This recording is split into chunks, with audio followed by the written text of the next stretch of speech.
Welcome to one of the most unreasonable videos that I've ever made. With 100 commanders loading into the map, the unit limit is set at 32,000.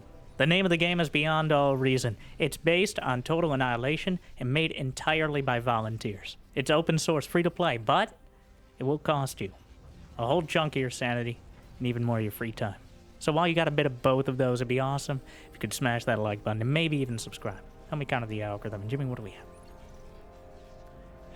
1,011 likes on this video, on this cast, and I'll cast another one. And I'll probably do it anyways, because I don't know what else I do with my life. But thank you for watching. Hopefully, you've had a good day so far. And hopefully it's about to get just a little bit better. As there's only one thing to remember, only one thing to consider. When you're looking at the commander next to you, it doesn't matter if they're Armada, if they're Cortex, or they're Legion. The three factions and beyond all reason. It doesn't matter if they open up with a bot lab, a vehicle plant, or an air factory.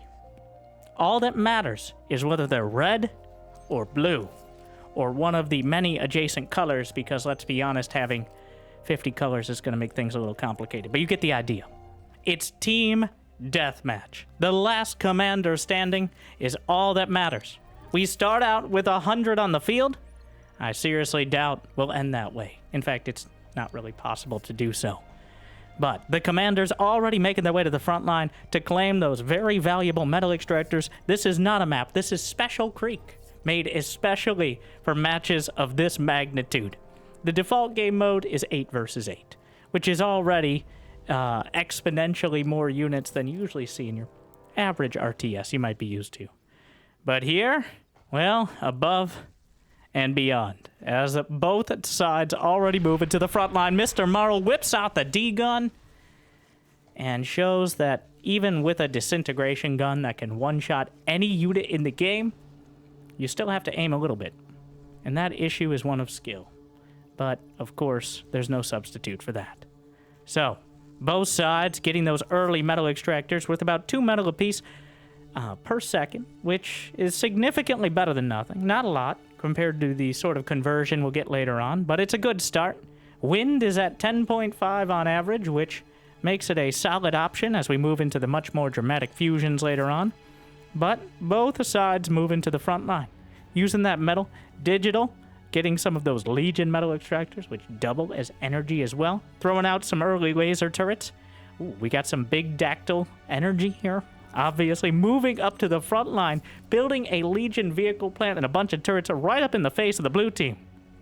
Meanwhile, Swag and Unknown, both Armada slapping down their own laser turrets, being joined by their teammates. We got Teriyaki as well, a rank 50 player. Each of the commanders with their matchmaking rank, well, their open skill rank in big team games next to it, though rarely are team games quite so dramatic. And we have the cousin of Zap Brannigan, Vic, here, bravely going where no commander has gone before, past the halfway mark. And it looks like Q12 just going to let him do it, at least for now. And the front line is so far mostly established. Spookums throwing down his own laser turrets. Bananum up on the high ground. You can see there's hills, there's trees, there's other terrain features and troubles. And it does matter, because almost every weapon in bar, every vehicle or bot or even aircraft is affected by terrain. It affects your accuracy. It affects your damage drop-off with things like lasers. And it just affects your maneuverability as well. So since almost every weapon is either a projectile or some sort of ranged laser, the terrain matters. So look closely at the beautiful rolling hills of Special Creek, because this is about as clean as it's going to look for possibly the rest of the game. More than likely, actually. As we remove the UI for a moment, I think it looks beautiful. But commanders self-destructing in order to gather their own metal from their corpses. Commanders are worth 1,200 metal apiece, or 1,250 rather, which, if you're able to destroy your enemy commander and claim their metal, that 1250 metal this early on is a huge deal. As time goes on, not so much, but some more macro-oriented builds by the brave SimCity players on the back line, clearly involving Looks like Yudi gonna do some of that as well. Goes to the very corner. Goodbye, cruel world. Or he just like sitting in the corner. This is a very valuable use of our time when we could be looking at 99 other players. All right, well, just hanging out. That's a vibe. Meanwhile, Dactyl trying to hold the front line. Some napalm artillery tanks already coming up, called barrages, somewhat uninspiredly, moving forward. On both sides, whipping out the artillery, a literal line of fire. Some grunts coming in. Gonna knock out some of the laser turrets. Extra flanking damage as well. Dactyl, it's dangerous to put a D-gun. D-gun does not discriminate between friend and enemy. It destroys anything but commanders. Meanwhile, Kamikaze moving forward against Man-Bear Pig, and down he goes. Another commander down, 48 to 49, in favor of the Western team on the red. Man-Bear Pig and Piece of Bread moving forward. Able to claim one of the rolling hills. A bit more of a standoff to the north. Dactyl really forcing the issue here. Even more artillery coming forward, just trying to dodge out the barrages. Getting dangerously close and getting double teamed as well. He's activated the self-destruct sequence. He's trying to take a couple with him and successfully does so. A bold, and he actually kept his vehicle plant alive. He not only managed to take out 2 enemy commanders and open up an opportunity for his teammates to gather that metal, but he also kept his production alive. And just because you don't have your commander doesn't mean you're out of the game. You can still, well, in fact, much of the time that's just the begin. We already talked about those more macro-oriented builds. So, the rocket's moving through.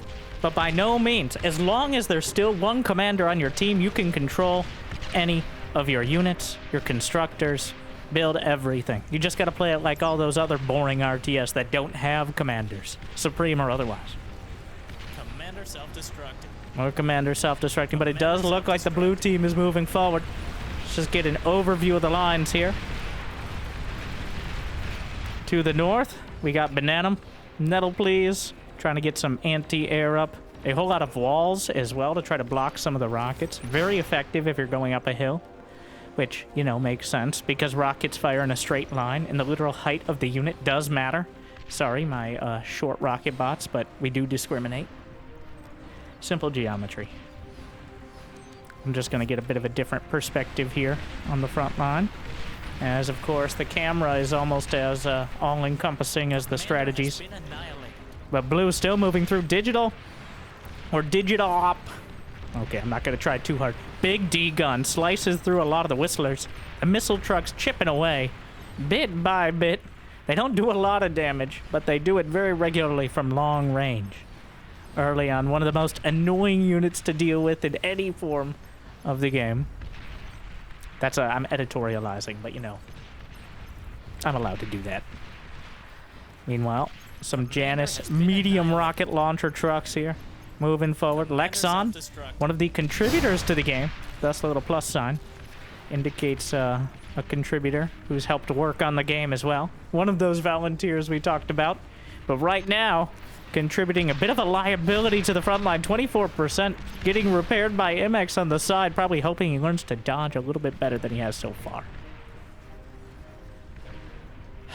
But so far, I think the blue team, you can see the economies in the top right. That's metal per second and energy, which at this point, not a big disparity.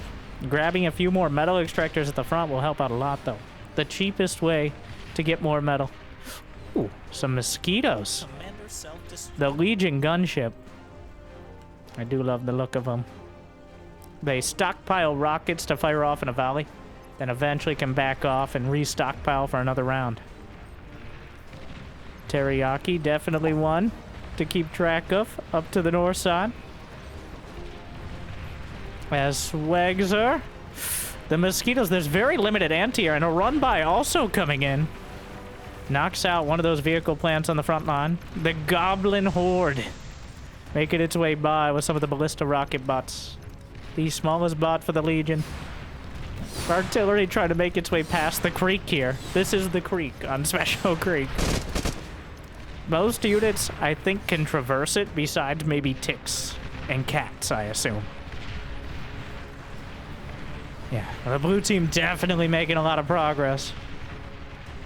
Man, bear, pig. The commander is cloaked, but still on radar, trying to dodge the rockets so far. Another one taken out, but the drama going forward, clearly trying to detonate on anything close by. He can see it with radar. He just can't target it easily. Dodges another volley of rockets, getting dangerously close right now. Self-destruct activated and takes out the front line, but he's not able to take a commander with him. All right, so far, ooh, blue team really making it through to the south. The line's entirely broken, and they've gone to the back, even transporting, is that transporting a turret? Yeah, some of the transport aircraft, not only do they transport units, but also buildings as well. Imix getting caught on the corner, needs to cloak if possible. A lot of the rockets are landing. 15%. A commander exploding nearby the production would be devastating. The Lances, kind of the equivalent of the missile truck for the Legion, alongside here. Just roaming artillery. Helios tanks as well. But blue just crushing through. Man Bear Pig has taken down the center as well. And if this is not stopped, the SimCity players in the back need to get a notification to wake up sometime soon. As I almost guarantee you, everyone past about this part of the map right now does not have a single defensive unit. It might not have a turret, as they are entirely reliant. There is no easy way to get past the front line. You can't warp in. You can't teleport. Aircraft are a threat. Later on, maybe things like nuclear missiles, but they're relying on the front line. Maybe too much so, in order to defend. And so far, it's looking, dicey at best, as the blue trucks make their way through, bringing fiends. Tier 2 seems to be on the way. A very key part. More turrets being dropped, and he's bringing in construction turrets with the aircraft. Wait, what's in there? Is he gonna drop a construction turret on top of the hill? What a move. Well, that commander has to be so careful. Human being. Doesn't look like a human being. Looks much stronger. Oh, trying to get close. But is it close enough? Takes out some of the front line. I don't think so. I don't think it was worth it. But some Banisher missile tanks. Tier 2 is online. And those tanks are absolutely devastating. But they reload slowly. And this push is continuing forward. They blast through the front line. But the wind turbines, a chain reaction built so close together. The Banishers will eventually deal with this, but the push continues. We'll check in on this in the future, but, well, might have to. But to the north, we see the red team with some progress, but certainly not nearly as much as blue has made to the south. Gonna try to get a full overview. A few aircraft being taken out by anti-air turrets. Spookums. Decurions there. Meanwhile, Pony and Bananum have made their own little outpost to hold the high ground. Valence also. Legion. Oh, tier 2 vehicle plant there on the front line. Grunt trying to hold the front. He's got, I'm not actually sure, what are those? Oh, the Karkinos. The heaviest tier 1 bot for the Legion. Actually has a shield mechanic, a physical shield when it's at high HP that reduces damage. And once the shield breaks, which has its own animation, it looks amazing. We'll see if we can catch it later. Some bombers trying to sneak through. Most of them being shot down by fighters, but one might make a run. Okay, well. Underwhelming. Wait. Wait. Oh, no. Oh, wait a second. Oh. He's off the map. But these wind turbines, that fighter is not in position. So many wind turbines vulnerable. This is why you need to build. He's struggling with the bombers. There was recently a change that made him easier to use. The bomber gets shot down. What an anticlimactic moment. But the force is scaling up on either side. Tier 2 is coming online. A fat boy is online as well. The Armada artillery heavy plasma bot just obliterating everything. You have to be very careful with those, because friendly fire isn't Once again, no unit in the game discriminates between friend and foe. It's just they won't actively attack their teammates. But if they happen to be nearby, well, that's their problem. A cacophony turret just melting through. It has a very solid DPS, but there's nothing else protecting it. And the Fat Boy just... That's enough of that. Let's get that full overview. As the circuit board comes together, the CPU that you probably can afford, believe it or not, to play most versions of this game. I've made the comment of, hey look, it's the CPU, you can't afford to play this. But aside from matches of this magnitude, it's actually quite light on performance requirements since the engine itself was made before many professional esports players in other games existed. What I'm trying to say is it's like 2007 or something. The Spring engine, which it was originally based on. Find more info on the main site. But Red has pushed back. The bombers are harassing here, but the Banishers pushed all the way forward. And Red has reformed the line. Some lightning tanks coming out. Jaguars. Bombers and counter Banishers as well. They've gone too far. They dug too deep, and it looks like possibly too greedily. 39 commanders for Red to the west, to 36 for Blue. I'm not sure how many were destroyed in anger. At least half of those. But an interesting battle line up here of the rocket bots on the high ground. The unit count is 8,000 so far. And counting. We've got some more rockets to the north. It looks like for the most part, the north is relatively static. Teriyaki has pushed forward multiple artillery emplacements, as well as Decurions forcing back the salvo rocket bots. Decurions just chewing through. A tier 1 unit so strong it's effectively tier 1.5. But the hills are claimed. They're going to be very difficult to break without later game tech. Especially once they have some static defense up there. But I think we're at the stage where higher tech units will be coming online. 15 minutes in, well 16. Advanced fusion reactors coming together. Of course, a liability if they explode to everyone in the entire county. But by far the strongest. I believe we are limited to just tier 3. Or tier 2 rather, not tier 3 reactors. Which sometimes you'll see in these custom games. And you'll tell by the way they are. Which are essentially just bigger versions of all the units you know and love. They can be a lot of fun, but sometimes they kind of skew things in a certain direction. I've seen some of the comments on some matches like this. Believe it or not, 50 versus 50 is not what the game is balanced around. But the sheer weight of these matches, and the magnitude, and the drama. Well, I love the spectacle too. Ooh. A stronghold. It's a transport gunship for the Legion. The Medusa with its laser-guided rockets, working on more options. Advanced bot labs on the high ground.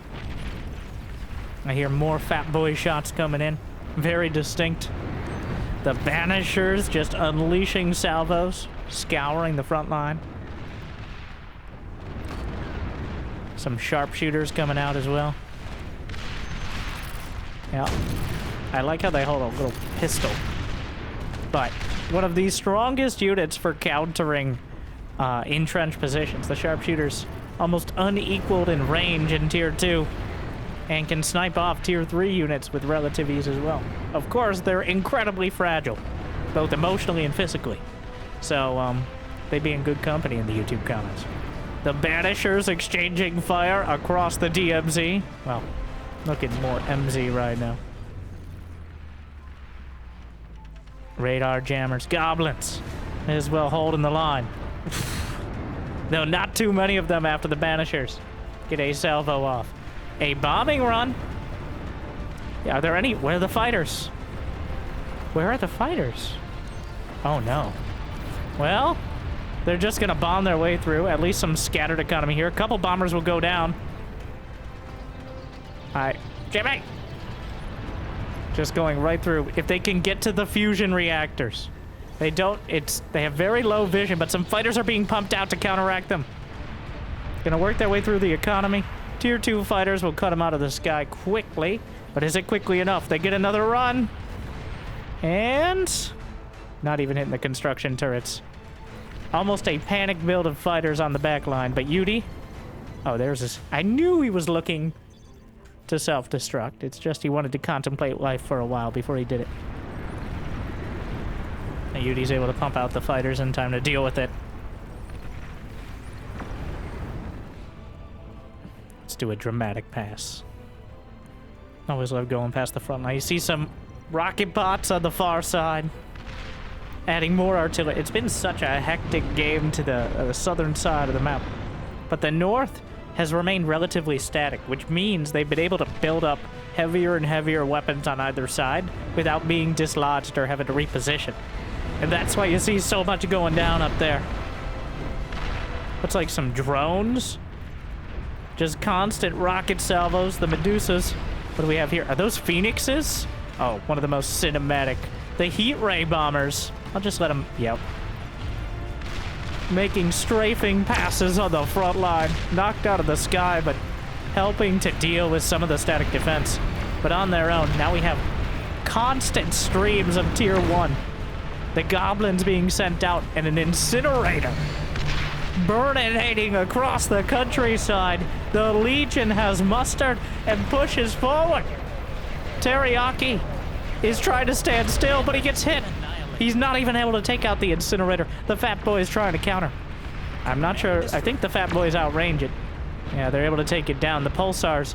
Looks like Teriyaki was shared a commander or two by his teammates. You can share all of your units potentially. Still, the exchanges continue. Looks like blue ticks are sneaking their way by. But we have some hoplites on the field. Hoplites, a very strong Tier 2 option. Able to fill in all the gaps for Legion. Relatively cheap as well. They're great at countering those spam units that are used to either draw fire from things like artillery, to scout just by existing for at least a few moments before getting gunned down. But spam units like ticks or Tier 1 bots like goblins, which you see coming across the map, are used to kind of hold the lines and cover for your much more valuable units, like say tremors or phalanxes. Well, the phalanx is the frontline shield bots for the Legion. The tremors on the back line. Got more blasting forth. But the riot bots, the Curians trying to hold the line. Phalanx is bashing forward though. Their shields stripped away, but they're still fighting. The Fat Boys, not enough. They eat an entire salvo. The Fat Boys still blasting. But between the Phalanxes helping the Goblins break through, they're forced to retreat. The Goblin Horde and the Legion moves forward. Meanwhile though, oh, what is that? Wait, what is he carrying? Is that an anti-air turret? No, it's a Tier 2 construction turret. Tier 2 construction, one of those custom things. Not in your basic multiplayer. I've seen a lot of questions. But at least the alternative construction options. You can enable them in the lobby options, or just ask around in the Discord. Anti-nuke gap. The minimap getting a bit full. The unit count, a casual 10,000. The game still very much in flux, as even though blue broke through on the south, the counter with Tier 2 was enough. Who's pumping these out? In a daze, just streaming. Honestly, the limiting factor at some point, usually you don't want multiple production facilities because you can just slam all of your build power, use all your resources, and throw them into a single production facility. Unlike StarCraft, for example, or Age of Empires, you don't need 50 barracks, you need one overpowered one. But when you get enough resources and enough build power, the limiting factor is the time it takes your units to walk off or move away from the production facility. And that is when this sort of scenario becomes relevant, as the goblins stream across the field. Oh, strong push from blue, though.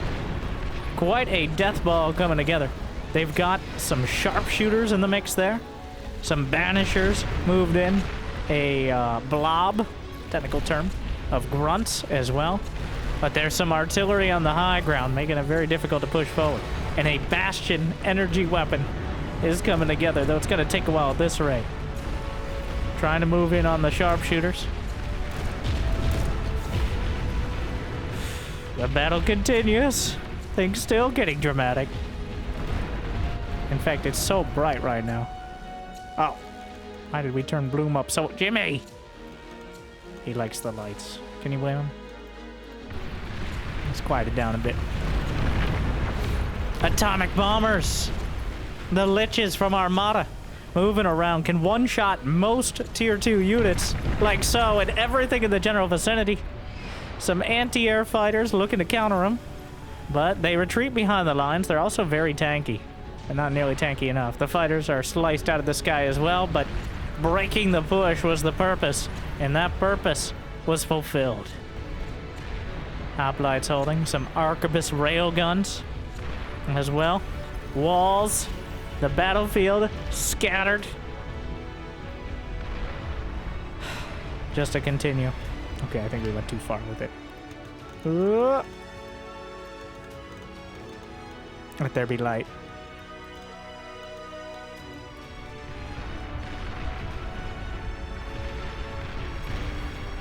Junos in order to deal with the radar.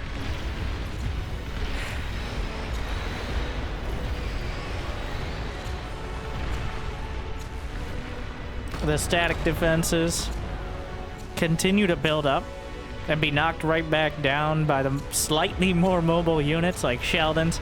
We've got some bulls running out from the base.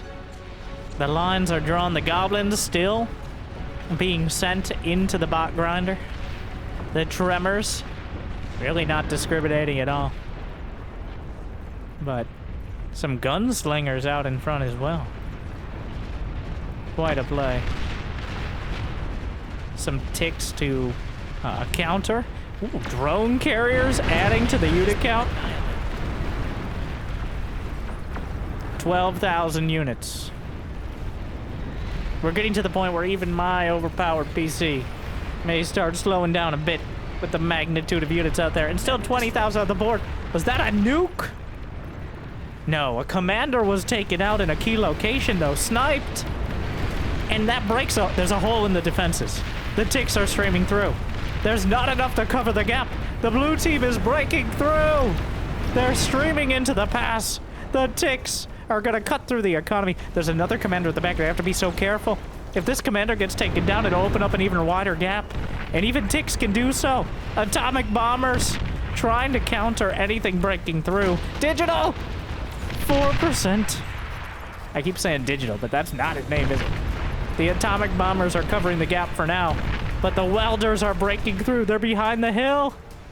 The blue team has made the first, I'd say, decisive progress of the match. The early push was good, but this breakthrough could have dramatic consequences. May even lose a tier 2, not quite. Wait, no, the welders. What is blasting? What is that? It's a meatball! An amphibious assault mech. One of our extra units. And on the field, the hoplites are engaging the grunts. 2 different ranks, 1 battlefield.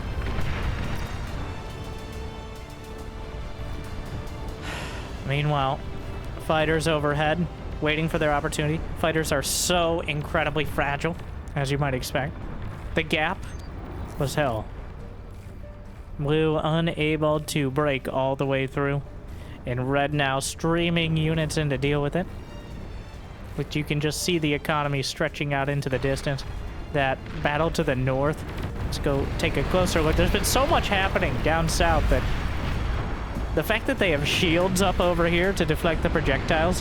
What's really mind-blowing is no tier 3. I mean, There has to be some tier 3 on the field, right? No tier 3. I think the meatball's a tier 3. I think we're starting to see some experimental gantry units. But so far, mostly tier 2 tech. The Mantis carriers have arrived. Inferno long range napalm artillery. A decoy commander. Trying to bait him into something dramatic. Explodes into confetti. The gunslingers are tripping up on the wreckage of former gunslingers. Struggling to move forward. Pulsar's holding. Dragons on the field. Fighters still overhead. More rockets. The goblins continuing to stream through, but they're mostly getting cut down. Even some wheelie is getting in the mix. Fat boys being used like turrets. See the gravestones of commanders that once stood. The wreckage cleared a long time ago. Wait a second, what are those? Tritons. Convertible tank slash boat. I'm not sure boats are required here, but it might have some value. It looks like quite a tanky unit for the Legion. Yeah, it's got that amphibious track on it. Fighting against the Banishers, just melting through the Legion with a wide array of relatively rapid-fire weaponry, drones, napalm. A distinct difference from Armada and Cortec. Medusa, those laser turrets, or laser rocket tanks, moving forward, but the hoplites going right by them. 13,000 units. And counting, as neither side has been able to land a critical blow on the economy. The energy, 500,000 per second, 500,000 for the blue team. 400K for the red team. So a decisive advantage there. But Thor is here.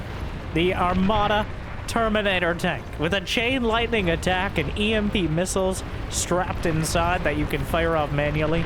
The Thor is arguably Armada's strongest tier 3 unit. You might argue the Titan, but the Thor much better at breaking through big lines of units. The Titan more of a frontliner, whereas the Thor is a breakthrough. Unfortunately, with this much firepower, it's taken down relatively easily. Need to stop building Thors at the edge of the map. Somebody... Now, just a moment to see what's happening in the SimCity gameplay. So, the chain reaction could be devastating. And in these massive games... A summoning circle. He's got something like 100 advanced construction aircraft, which, because they can fly, ignore ground-based collision. And he's building Vanguard all-terrain plasma cannons, which are firing off their plasma cannon artillery at relatively close range against something that can't even counter it. There's nothing on this front line that can deal with it. This will be the option to break forward. It can reach all the way to the hills, and he's queued up a Ragnarok. The potential late game... What? Yeah, the gantry, building the vanguards, the next level of artillery, moving forward. What is this madness? A Razorback battle mech, holding the line for now. Prometheus assault tanks. But the Razorbacks moving to intercept. Should be able to deal with it. Those, pretty flexible Armada options.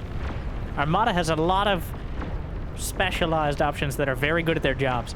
Unfortunately, a lot of the detail gets drowned out in the noise of these matches. I feel like we see a lot more of the late game Legion and Cortex, which has the big, massive mechs that are, well, they might not be maneuverable, they might not be specialized, and they might cost a ridiculous amount of metal.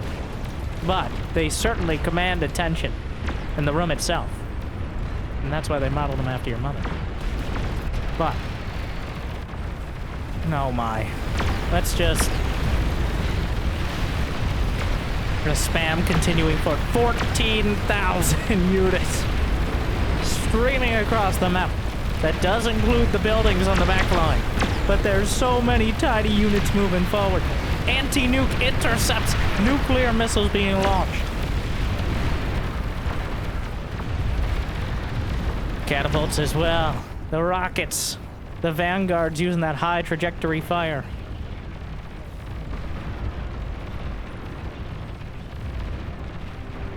Some bombers? I heard some bombers, but I don't think they're slipping through. Not too many fighters as well.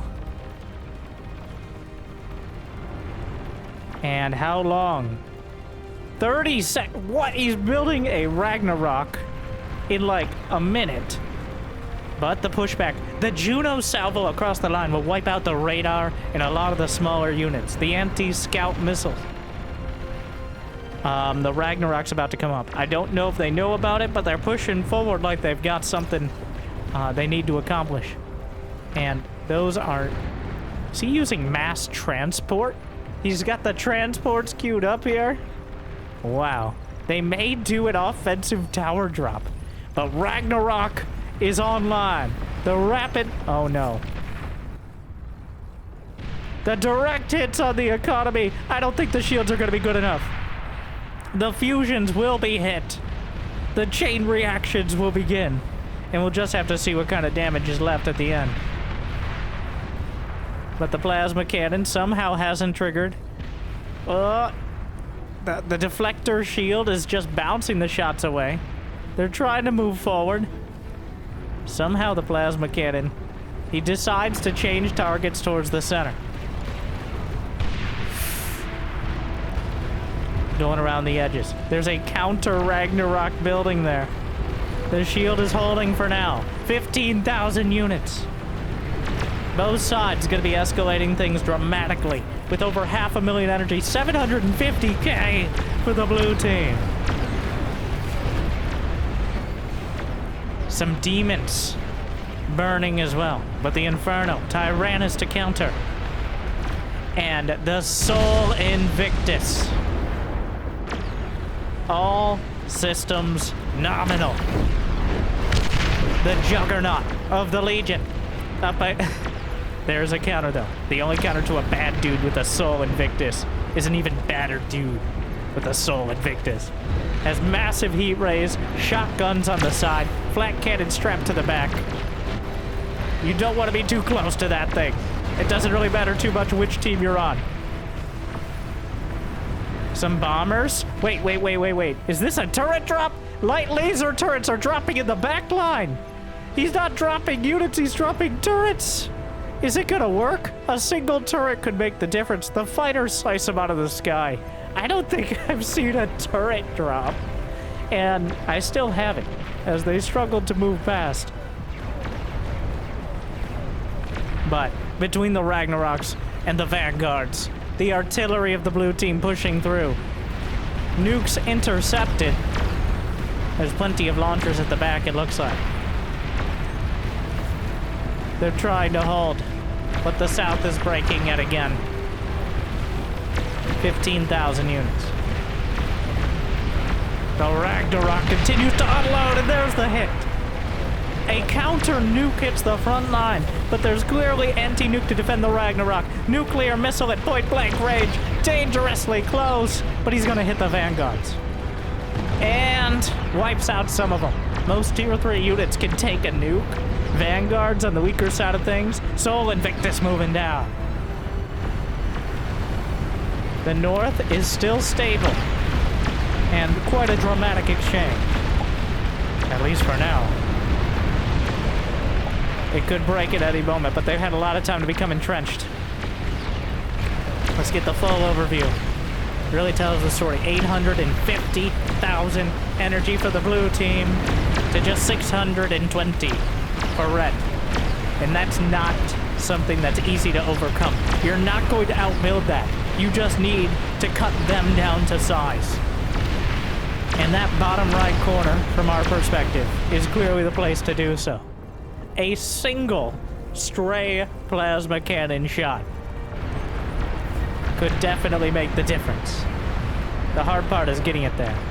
Building forward Basilisk Not going for the long-range plasma cannon or the log cannon version, but instead the more conventional volleys.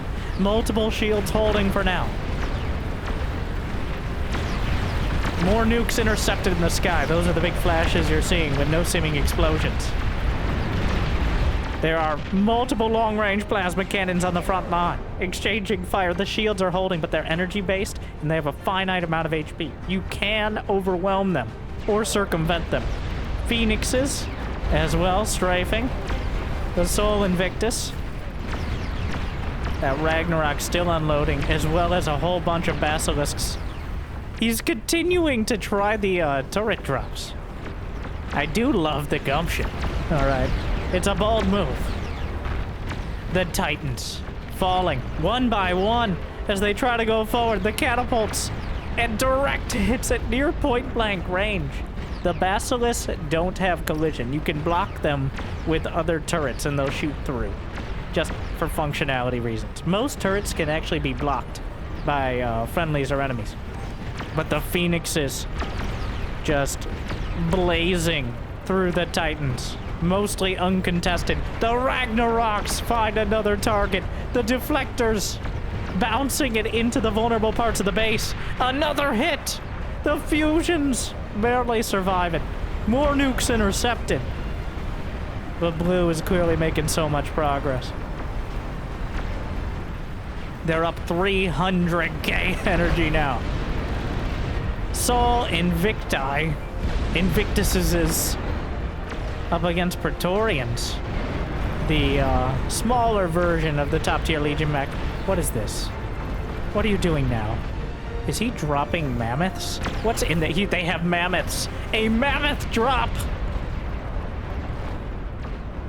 The skyhooks gonna try to get behind the shields. They drop the mammoths onto the front line and will march forward from there. Wow, what a play. The Soul Invictus holding from the back.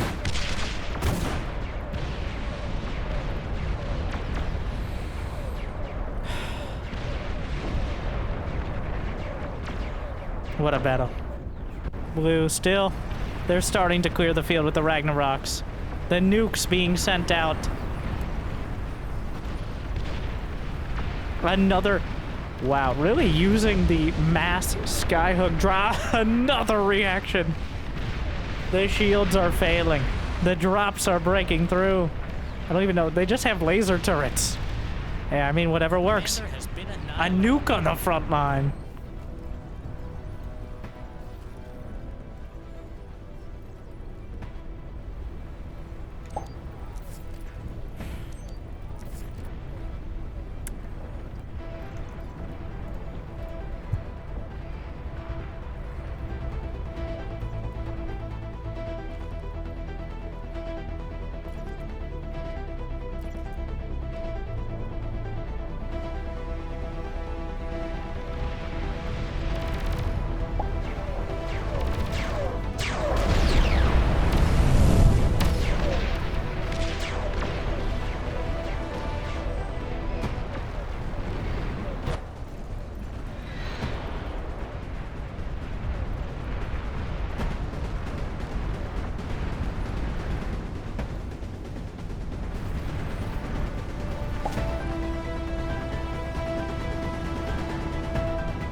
Blue, breaking through. I felt inspired. I just didn't want to ruin it. Commander destroyed. The Ragnarok's pounding the point home. Seems all but inevitable. It's so hard to regain the momentum in one of these matches. There's almost no options.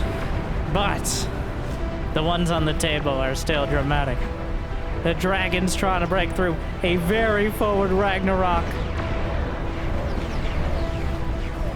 The Zol Invictus is marching forward.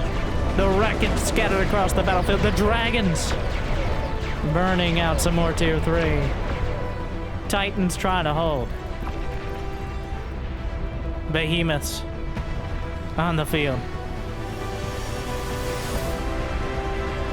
Carriers moving him. Drone carriers moving forward. Starfall's raining down.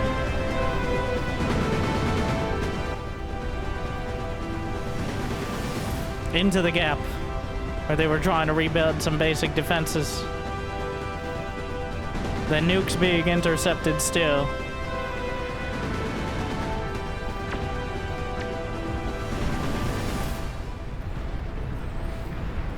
The constant salvos. There's a calamity as well. The Starfall, the rapid fire siege cannon from the Legion, the calamity from the Cortex, and the Ragnarok from the Armada.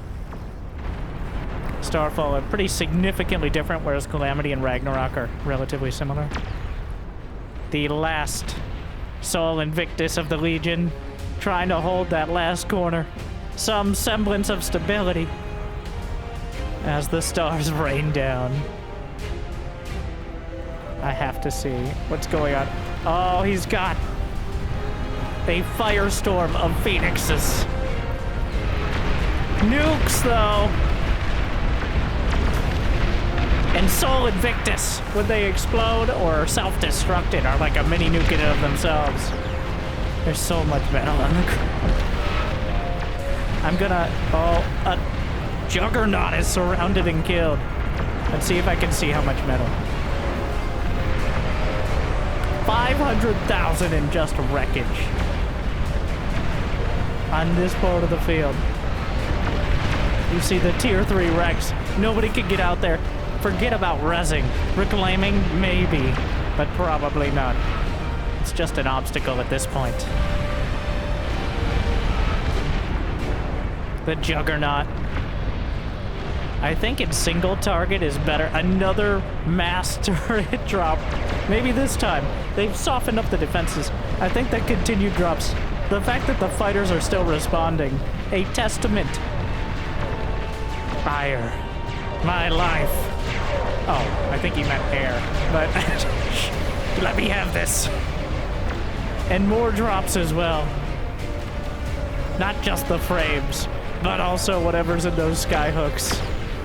I do wonder why they're using the skyhooks. I don't know if the skyhooks are better at it, or if that's just happened to be what they had.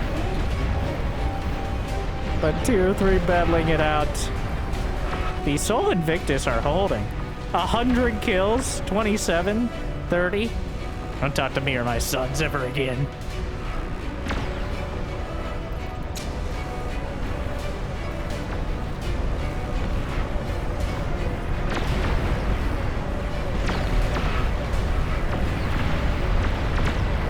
The line being pushed back further and further, but somehow they've actually held.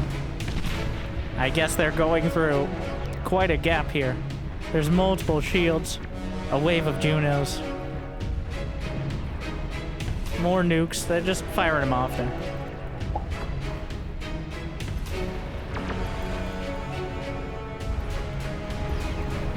But the combined heat rays and flamethrowers make it a big difference. But the Starfalls, oh, that's gonna be a big one. How close is that Starfall? Oh, close enough. It's gonna bounce. And some of the stars. Oh no! There go the converters. The fusions have a bit more HP, but another volley.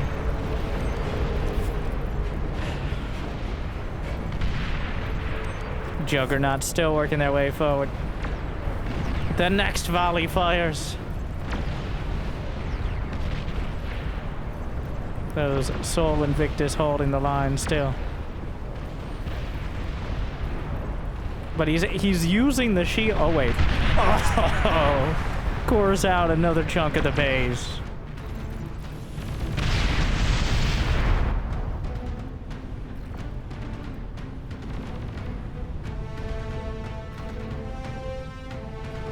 I've really loved the mass drop usage. Definitely something we don't see as often. Even in multiplayer, definitely underutilized in my opinion. Nukes. Is that point blank? Another set of Starfall projectiles, barely misses. Where did that nuke go? Oh, there it is.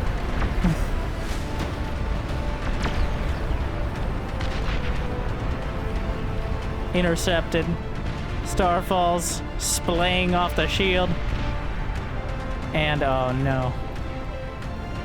Eventually they're gonna break through. He's Hero Invictus. 60 kills, 95, 169.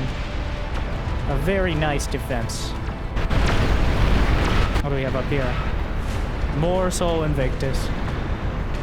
In with this many units on the field, having a tier 3 battle mech that can essentially slice everything in the general area as opposed to focusing on single target.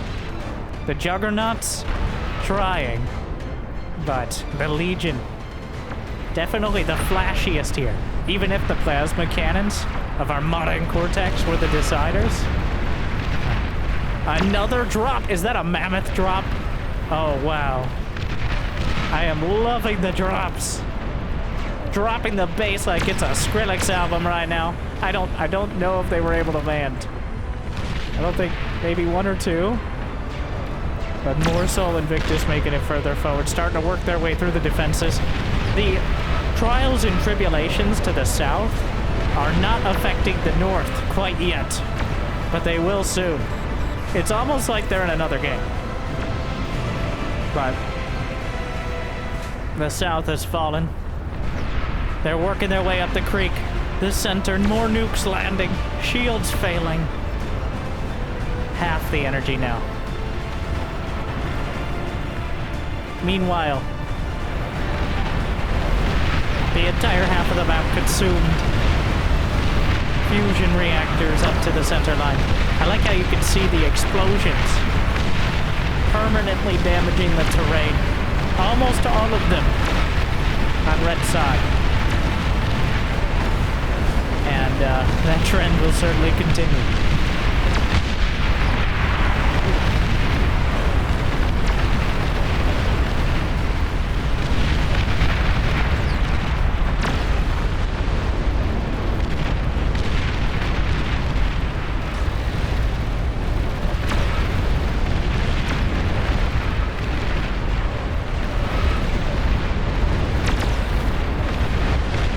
The creek that the map was named after. They're relegated to the northern side of it. On the normal version of the map, it's actually split with the creek down the center. But in order to accommodate such a dramatic battle, we shifted the dimensions. But I think it worked out. Not as hectic and chaotic instantaneously as a metal map, but still with all the drama of a 100-player battle. And I feel like for the one of the first times in one of these massive battles, we're actually able to see some of the individual impact. Whereas, unlike Full Metal Plate, for example, it's just a mash. The converters, the fusion's exposed. The creek is about to fall, and the final quadrant of red with it. The shields across the board, but failing. There it goes. There's one last little supply closet of fusion reactors that we keep in the back corner. Oh no, the frames are coming back. That's how you know things are getting bad. The chain reaction actually splays across the field. It's all coming apart. I think we hit 15,000, 16,000 units at max. But the final march. Soul Invictus across the front and the back. Air. The nukes launching from the other side. It's far too much. They'll be undercut from the back. The grunts underneath some of the Razorbacks.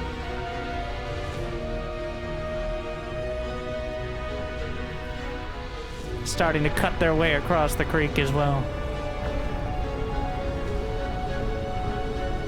The world's set against them.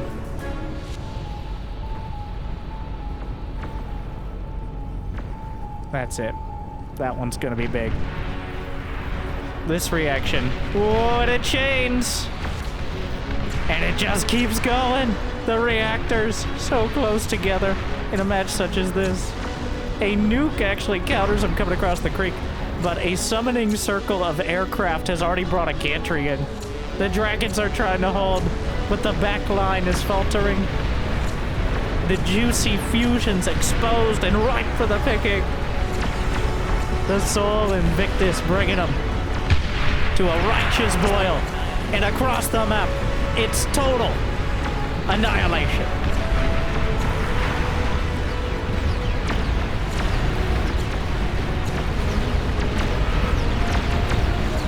The final hill.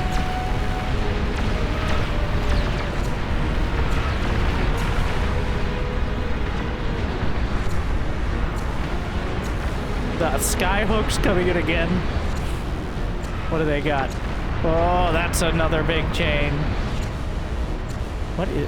they have the mammoth drop, but the base might be gone by the time they arrive. The nukes! An entire volley of nukes is fired. The anti-nuke.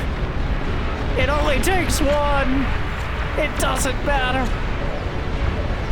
They timed it out a little quicker, but it's all over. Undercut from the south, punch through the center. The blue team able to carry through their momentum through most of the match. But honestly,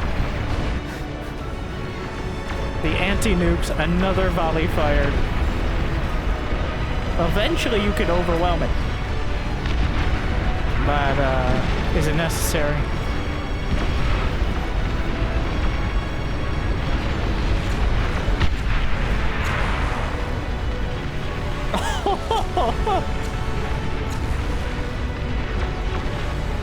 Do they have enough? No! Nuclear hellfire to top things off and knock them out. How many commanders survive? 30. Only gigantic balls by the gigantic ball. The final commander. And the red team has been Commander destroyed. annihilated. So that's how it ends. The self-destruct from the team.